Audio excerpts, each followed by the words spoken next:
Greetings YouTube, Captain Machine here, and you've caught me in a good mood today. And as such, what I'm going to try and do is a few video responses, and I'm going to try and keep the momentum going for that. Because although I want to keep doing the Captain Machine show, I don't want it to be the only thing I do, because as you've seen, the output for that is not particularly quick. So for the various topics which float around the RPG community all the time, and I seem to be not interacting with it as much as I should do, I thought I'd give it a go. Tetsubo have just put out a video which talks about high-level play and exotic characters. Now, I'll address exotic characters first because that's something I tend to deal with kind of amicably.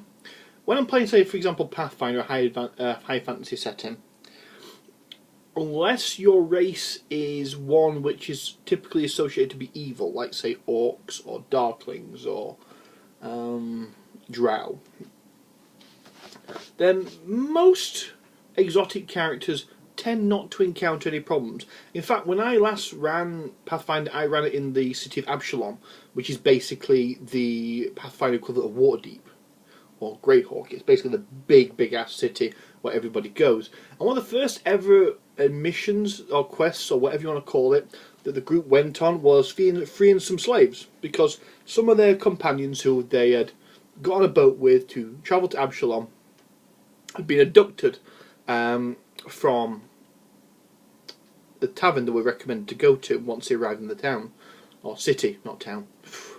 Oh god, it's actually big enough to be like 4 or 5 cities melded together. And after looking around and trying to find who was responsible, they encountered some Gnoll slavers. And they basically fought the Gnoll slavers and freed the slaves, and that was the end of the adventure. And I think they got a couple of questions in regards to, well, why on earth are they allowed to be around here? And it's like, well, in Absalom, which is a great setting, by the way, I highly recommend picking up the book, people are very open and honest about everything. And it's a case of, if you stand by your own convictions, no matter how questionable those convictions are, people respect you for it. If you're a bit wishy-washy on certain issues, or you're not quite sure what you want to do, or you keep flip-flopping on issues, then people have no tolerance for you. So, and slaves are legal in parts of Absalom. So having a Gnoll show up in a town, and Gnolls are renowned for slavery anyway, in the wild, or their default setting, they capture slaves all the time to do their mining and their work for them, because they're a lazy people at heart.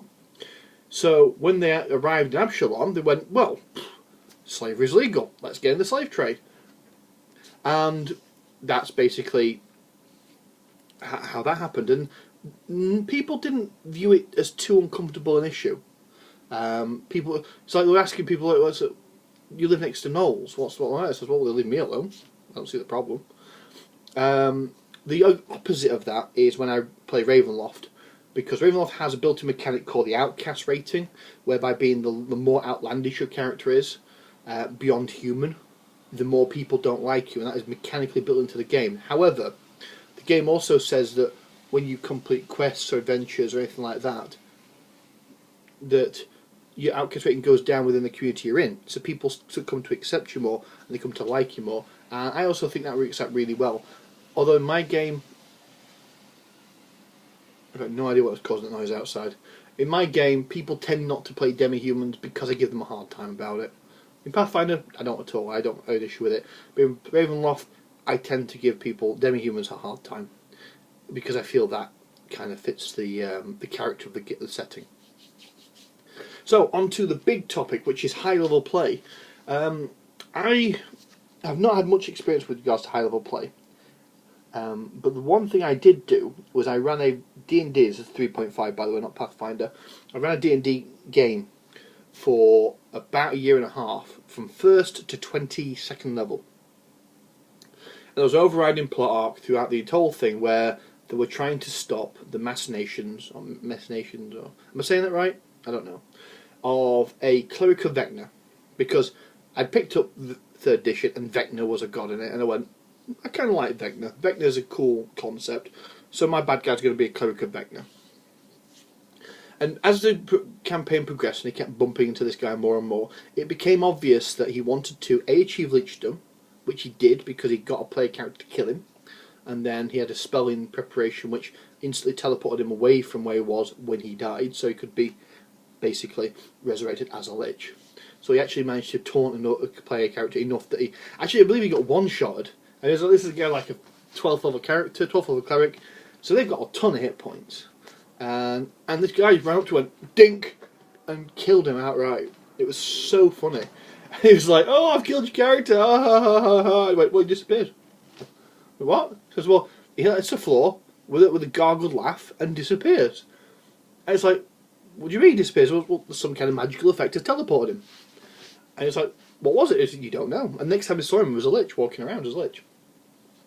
And then from there, he wanted to gather the items of Vecna, the Hand of Vecna and the Eye of Vecna. And in both occasions, they got close enough, almost close enough to touch it, when he barged in and stole it. So there was quite this great race,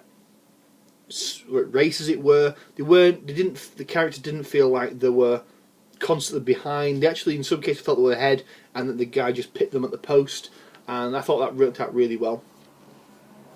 And basically, one of the things I put down quite early on, say about 12th, 13th level, because people asked me how far we're going with this. I went, "Well, we're going to epic with this. We're going epic level with this."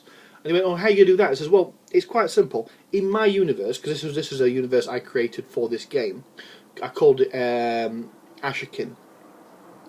I don't think I'll ever be going back to Ashikin. Ashikin, I think, for me, was a great vehicle for letting my creative juices out, but in this day and age, with the amount of time I've got available to hand, I'd much prefer to use a published setting. And there's a lot of really good published settings out there. I've got two of them. They're both amazing. I've got the Scarred Lands, and I've got the Pathfinder campaign setting. Glorian, I think it's called.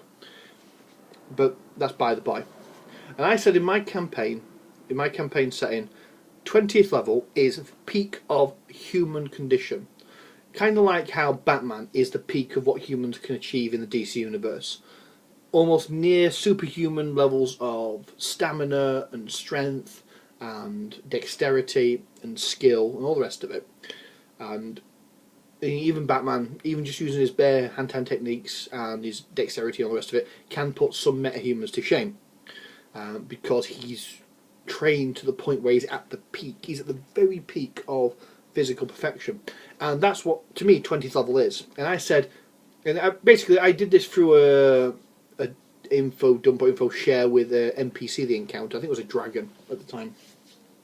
That said, that is the peak anyone can reach. However, you can go beyond that. And he went, "Well, what do you mean beyond that?" I said, "Well, you can achieve beyond excellence, beyond perfection. But it requires energy not of this world to do it." And it's like, "What do you mean?" He says, "Well, you need to petition a god and become the champion of a god in some respects so that you can achieve this level of power, basically." And the reason why not many people in the campaign universe had even seen things like 10th level spells or anything like that is because very few people ever achieved this. And they actually did bump into a 30th level wizard towards the end of the campaign who was a champion of the god neutrality. It was Weejaz, I think it is. I could be wrong. And he was the true embodiment of neutrality. He genuinely didn't care what was going on around him as long as it didn't throw things out of whack. And he only helped the party towards the end of the campaign because he realised that the scales of good versus evil were going massively in the favour of evil.